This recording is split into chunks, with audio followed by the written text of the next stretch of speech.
we left off with the Land Use Act, and of course, in other words, we're talking about again the certificate of occupancy. Let's understand now, why is it filled with a lot of issues of fraud, corruption, and what really is happening in that area?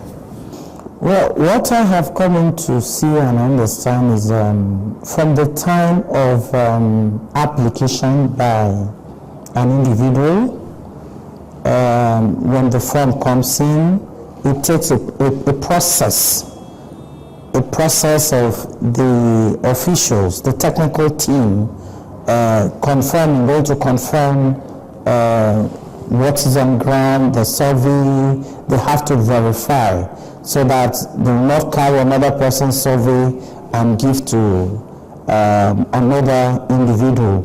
So it goes through a process from department to department, the cadastral, the lands, before the perm set eventually gets to the table of the minister. That's why it usually takes a slightly longer period. Well, as human beings, you know, they can keep files before it moves. But since I came on board here in the ministry, no file stays beyond 24 hours on any table. It moves. And so we are signing out. The issue of fraud, again, has to do with who you get in touch with. Some people, if you're outside like Abuja, that will want to get CFO signed, they might decide to go use somebody to front for them. We don't know how to go about it. It's a very simple act. There's no need using an intermediary, a middle person to go and process. It's the middle people that will say, oh, I need money for a flight ticket, I need money for this. But when you move on your own, get your form, apply for it, submit it where it's supposed to be submitted. From now that I'm here, your file will move. Okay, so let's understand another thing now. The recently launched housing finance scheme, what form is it going to take and how is it really going to impact on the people? Well, the recently launched MMRC project, like I said, it's a refinance mortgage scheme. We have the land, that's the ministry, the government will give a land, a developer will come. After passing through our screening, our criteria, we have criteria. It's not just anybody that will walk up to claim he or she is a developer. There are standards, there are conditions. When you meet up and you're selected as a developer, you are given a land. You will identify or state what your capacity is. I can carry 100 units, I can carry 2,000, I can carry 1,000 units, depending on your capacity. You will have the facility from the bank. Again, what government has done is to identify banks. We've negotiated to bring down the interest rates so that the facility that you will have will not cause the cost of construction to be too high. It's it's going to be a negotiated interest rate. You get it, develop on the land with our own design. The ministry has done design, the master plan of the area. We will supervise to ensure that quality is gotten. It's not just go build anything. Even though it is affordable, we look out for quality. As soon as you're done with your construction, we have the PMI, the mortgage banks, again, that we have identified, who will pay you off. Before the payments, the mortgage institution would have gotten the off-takers who have identified, declared that they need this property in so place.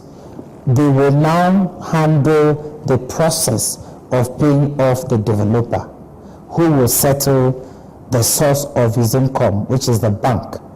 Now the MMRC, the role of the MMRC in this sense is now to refinance the mortgage institutions, so that at any point in time, the mortgage institutions will have the funds to back up the off-takers who will take the properties that are developed.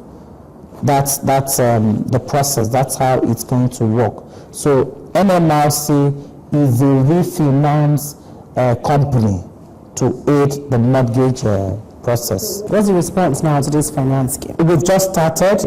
A lot of people are registering online, signing on for the project. By the special grace of God, September we'll start our groundbreaking for the structures, for the buildings to spring up. And we are targeting in the next 6 months that it will be ready. So in all of these happenings, what really at the moment is happening to the National Housing Fund? That fund is what is enabling Federal Mortgage Bank of Nigeria to put up the different estates that I made reference to.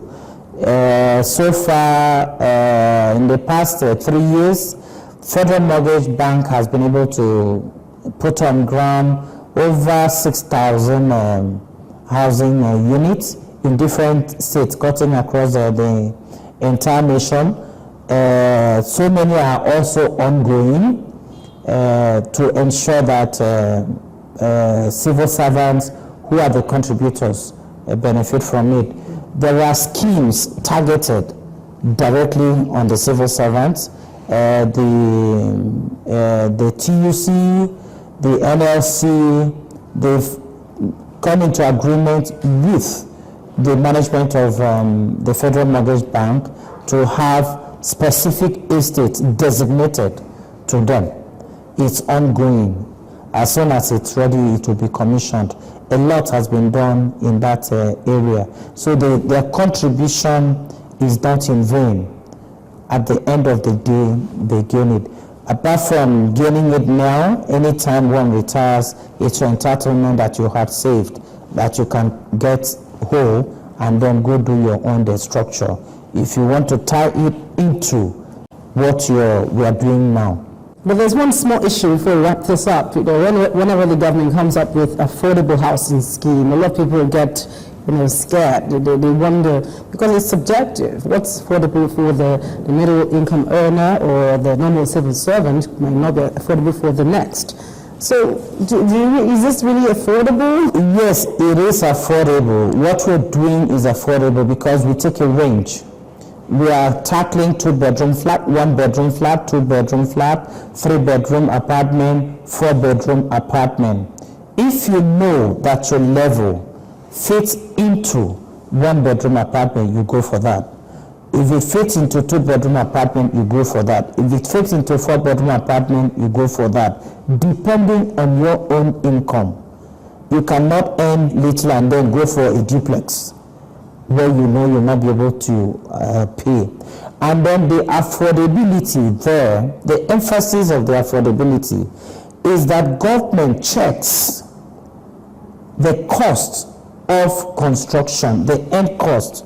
What we will say, 1-bedroom apartment is to be sold at this rate.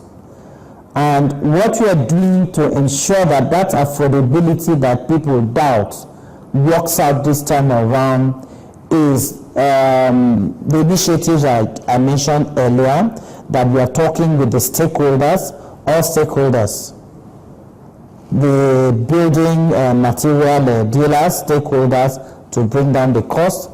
Government on its own part is giving the land free. That brings down the cost. If not, the cost of the land would have been built into the cost of construction, and then the high cost of the building materials will also affect it. So we are tackling it from that angle, and at the end of the day, you see that the cost of construction is drastically reduced compared to an individual that will go and buy land on his or her own and then just walk in there, buy things at any rate. The cost can be the same. Just give us a projection, because I know in the next 5 years, if we're not careful, we'll still be hearing about 17 million housing deficit. No, guarantee you that. That's not going to happen. No, it's not. What's the projection? Well, we may not in this short time cover up the 17 million, but I can bet you with the rate, with the vision, with the spirit we are carrying on, we will hit a reasonable number. I won't give a figure now, but with what we've done, I'm ensuring that all uncompleted estates will be completed. All the developers that handle estates and they're hanging there, I'm on their neck. I've given them deadline, it must be completed. Whatever was the problem, is it the funding? Was it delayed from coming out? We are talking. It will come out and it will be completed. By the time we pick from the different sectors that I have stated, I think we'll hit a positive figure of houses for Nigeria. Well, there's a lot to anticipate. Thank you so much, Mr. Evans, Housing and Urban Development. Thank you for coming on. Thank you very much. Thank you.